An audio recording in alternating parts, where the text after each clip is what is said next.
तुमच्यासाठी किती वेल्थ पुरेसा आहे ह्याचा जर तुम्हाला प्रॉपर उत्तर माहिती नसेल तर तुमच्याकडे कितीही पैसा असेल किंवा तुम्ही कितीही एसआयपी केली तरी तुम्ही नेहमी कन्फ्युज राहत असाल. नमस्कार मित्रांनो, माझं नाव संतोष गोसावी. गेल्या 20 वर्षांपासून अधिक मी फायनान्शियल फील्डमध्ये कार्यक्षेत्र आहे आणि लोकांना मी फायनान्शियल गोल कसे अचीव्ह करावे याबद्दल मी मार्गदर्शन करतो, त्यांना मदत करत राहतो. मित्रांनो, तुम्हाला जर एखादा आकडा हवा असेल ना, तुम्हाला एकदम फायनल डेस्टिनेशन जर पोहोचायचं असेल ना, तर ते गेसवर्कनी चालत नाही. तुम्हाला प्रॉपर त्याच्यासाठी फ्रेमवर्क लागतो. लोक कन्फ्युज का असतात ज्यावेळेस इन्व्हेस्टमेंटच्या बद्दल विचारलं तर लोक इन्व्हेस्टमेंट करतात, पण ते करताना ते प्रॉपर ॲपिटेटली करत नाही. ते करतात ना, कसं करतात की आता जसं होईल तसं करू, जेवढं जमेल तेवढं करू, मार्केट नीट झाल्यानंतर करू. ह्या सगळ्या गोष्टी आहेत ना, ह्या फक्त बोलण्याची कारण आहेत. पण ह्या सगळ्या गोष्टी बोलून तुम्ही स्वतःचं कन्फ्युजन क्रिएट करता आणि तुम्हाला जे फायनल डेस्टिनेशन पर्यंत पोहोचायचं तिथपर्यंत तुम्ही पोहोचू शकत नाही आणि स्वतःच्या जर्नीमध्ये मोठा अडथळा बनता. मित्रांनो, तुम्हाला मी एक रिअल लाईफ स्टोरी सांगतो. माझं एक क्लायंट आहे, वय वर्ष 45, 80,000 रुपयाची त्यांची दर महिन्याची एसआयपी. सगळीकडे इन्व्हेस्टमेंट आहेत. इन्शुरन्स मध्ये आहे इन्व्हेस्टमेंट, एसआयपी मध्ये आहे इन्व्हेस्टमेंट, फिक्स डिपॉझिट्स मध्ये आहे इन्व्हेस्टमेंट, सगळीकडे आहे. पण ना एवढा चांगलं इन्कम असून, एवढा सगळे इन्व्हेस्टमेंट असून नेहमी कन्फ्युज राहायचं. ते मला नेहमी ना फक्त एवढंच विचारायचं, सर मी जे काम करतोय हे सगळं व्यवस्थित आहे ना, एसआयपी जे चालू आहेत माझ्या ह्या सगळ्या बरोबर ट्रॅक वरती आहेत ना, मार्ग बरोबर आहे ना. मला ना त्यांच्याबरोबर मी एक 1-to-1 डिस्कवरी कॉल बुक केला आणि त्यांना मी सांगितलं की एकदा आपण समोर बसा आणि सगळे आकडे मांडू आपण आणि तुमच्यासाठी एक्झॅक्टली आपण फ्रेमवर्क बनवू आणि मग आपण ठरवू की तुमच्यासाठी आकडा योग्य कुठला आहे काय नाही. आम्ही सगळं कॅल्क्युलेशन केलं, सगळं आयडेंटिफाय केलं, काय जे गरजेचं आहे ते आम्ही ठेवलं, जे गरजेचं नाहीये त्याला आम्ही स्क्रॅप केलं, जिकडे थोडंसं अजून ऍडअप करता आलं ते ऍडअप करता आलो, एक प्रॉपर ब्लूप्रिंट बनवला आणि त्या मार्गावरती त्यांना सांगितलं की आता तुम्ही या मार्गावर चाला. मित्रांनो, आज 8-10 महिने होऊन गेले, जवळपास वर्ष झालं असेल. मार्केट कितीही वर आलं खाली गेलं त्यांना अजिबात चिंता नाही. अगदी मस्तपैकी त्यांचं सगळं व्यवस्थित चाललं असतं. मार्केट पडलं तरी त्यांना प्रॉब्लेम नसतो, मार्केट वर राहिलं तरी प्रॉब्लेम नसतो, कारण त्यांना माहिती आहे त्यांचा गोल कधी अचीव्ह होणार आहे, कुठल्या वर्षी अचीव्ह होणार आहे आणि तोपर्यंत त्यांना मार्केट पडलं काय आणि म्हणजे ना तर त्याचा आनंद होतो ना त्याचं दुःख होतं. ही अशी ऍटिट्यूड पाहिजे ज्यावेळेस तुम्ही इन्व्हेस्टमेंट करता, कारण जर तुम्हाला हाई क्लॅरिटी नसेल तर तुम्ही कायम कन्फ्युज होत असाल. मित्रांनो, तुम्हाला मी ना एकदम सिंपल एक फ्रेमवर्क सांगतो. तुम्हाला जर ना रिटायरमेंट प्लॅनिंग करायचं असेल तर एक आपण उदाहरण धरून चालू की तुमचं आज दर महिन्याचं उत्पन्न किंवा दर महिन्याचं उत्पन्न सोडा, दर महिन्याचा खर्च धरा आपण डायरेक्ट. दर महिन्याचा खर्च 1 लाख रुपये. आता ज्यांचा कमी आहे त्यांनी तो भागा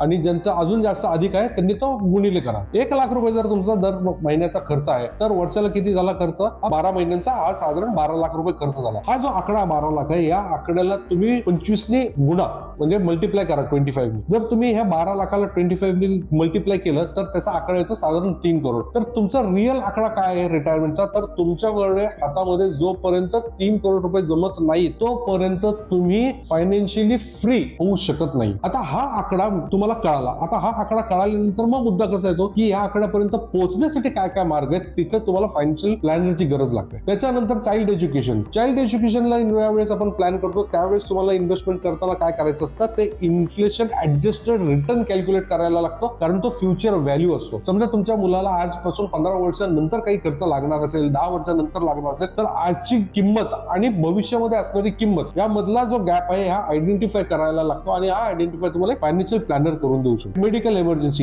इमर्जन्सी तर कधी कोणावर येईल ते सांगता येत नाही. इमर्जन्सी जर तुमच्या लाईफ मध्ये कधी उद्भवलीच तर कुठल्याही इन्व्हेस्टमेंटला धक्का न लागता तुमची मेडिकल ट्रीटमेंट प्रॉपर पद्धतीने करता आली पाहिजे, जिथे तुम्हाला मेंटल पीस राहील आणि तुम्हाला फ्युचर कुठलाही डिस्टर्ब न करता सगळं व्यवस्थित चालेल, तर त्याला म्हणतात प्रॉपर प्रूफ वाईज प्लॅनिंग. मित्रांनो, तुमच्या ज्या काही इन्व्हेस्टमेंट असतील ना, या इन्व्हेस्टमेंट जर तुमच्या इन्फ्लेशन ऍडजस्टेड नसतील तर त्या इन्व्हेस्टमेंटला काही अर्थ नाही, कारण मग तुम्ही फक्त मेहनतीने पैसे कमवत आहे, तुमच्या डोक्याने तुमच्या स्किलने पैसे कमवत आहे आणि अशा ठिकाणी ते गुंतवत आहेत जिथे त्याचं इन्फ्लेशन सगळे तुमचे पैसे इरोड करत आहे, मायनस करून घेत आहे. हा जो मी तुम्हाला एक आकडा सांगितला ना, हा आकडा सगळ्यांसाठी हा कॉमन नसतो. हा प्रत्येकाचा आकडा फायनान्शियल प्लॅनर बरोबर डिस्कस करून तो वेगवेगळा असू शकतो, कारण ह्याच्यामध्ये बऱ्याच गोष्टी अवलंबून असतात. तुमचं एज, तुमचं इन्कम, तुमचा लाईफस्टाईल, तुम्ही भविष्यामध्ये राहणार कुठं आहात, कोणाबरोबर राहणार आहात, फॅमिली मेंबर किती आहेत, या बऱ्याच गोष्टी याच्यावरती डिपेंड होतात. म्हणून ना ह्या सगळ्या गोष्टींसाठी तुम्हाला जर प्रॉपर इन्फॉर्मेशन घ्यायची असेल तर तुम्ही माझ्याबरोबर एक 1-to-1 फ्री डिस्कवरी सेशन करू शकता. या सेशन मध्ये मी 2 गोष्टी करतो. एक तर मी तुमच्या बरोबर प्रॉपर फायनान्शियल आकडा किती लागेल याचा एक आकडा देतो. दुसरं, तुमच्या एक्झिस्टिंग इन्व्हेस्टमेंट ज्या असतील या पूर्ण एक्झिस्टिंग इन्व्हेस्टमेंटचा एक तुम्हाला फ्री ऑफ कॉस्ट मध्ये ऑडिट करून देतो. या ऑडिटने फायदा काय होतो, तुम्हाला ऑटोमॅटिकली कळतं की ज्या गोष्टी तुमच्या गरजेच्या आहेत त्या आपण कंटिन्यू करू, ज्या गोष्टी तुम्हाला वाटतात की या गरजेच्या नाही आहेत त्या आपण तिथं कट ऑफ करू आणि त्याच आपण पुढच्या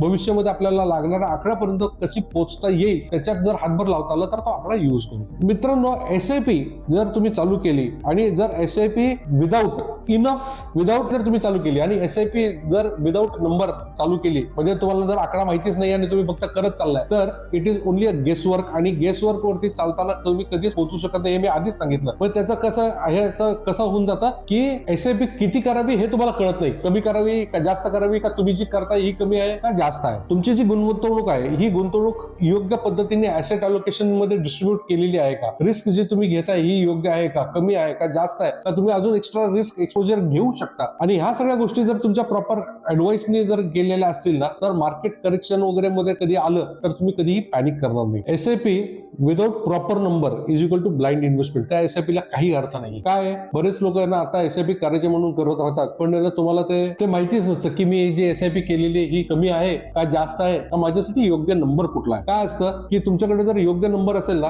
तर मार्केट कितीही व्हॉलॅटिलिटी आली तरी तुम्ही पॅनिक होणार नाही. मार्केटच्या अप्स अँड डाऊन्सची तुम्हाला काहीही कन्सर्न राहणार नाही. पण जर तुमच्याकडे प्रॉपर नंबर जर नसेल तर market ups and downs, market volatility मध्ये हे इन्व्हिटेबल आहे. हे बाय डिफॉल्ट तुम्ही पॅनिक होतच राहणार आहात. मित्रांनो, तुम्हाला जर ना मी आता सांगितलं तसं CTA माझ्याबरोबर बुक करायचं असेल तर मी खाली दिलेल्या नंबरवरती तुम्ही कॉल करू शकता. तुम्ही एक माझ्याबरोबर डिस्कवरी सेशन बुक करू शकता, जिथे तुम्ही एक 1 to 1 माझ्याबरोबर मीटिंग करू शकता आणि त्यामध्ये आपण तुमचा एक्झिस्टिंग इन्व्हेस्टमेंटचा पूर्ण ऑडिट करून घेऊ शकतो. मला कमेंटद्वारे कळवा की तुम्हाला हा व्हिडिओ कसा वाटला. या व्हिडिओमध्ये अजून तुम्हाला मित्रांबरोबर काय शेअर करा आणि मित्रांबरोबर तुम्ही कमेंट करून मला कळवा की दुसरे कुठले टॉपिक मी कव्हर करण्यासारखे आहे, तर ते सुद्धा आपण कव्हर करू नेक्स्ट वीक मध्ये.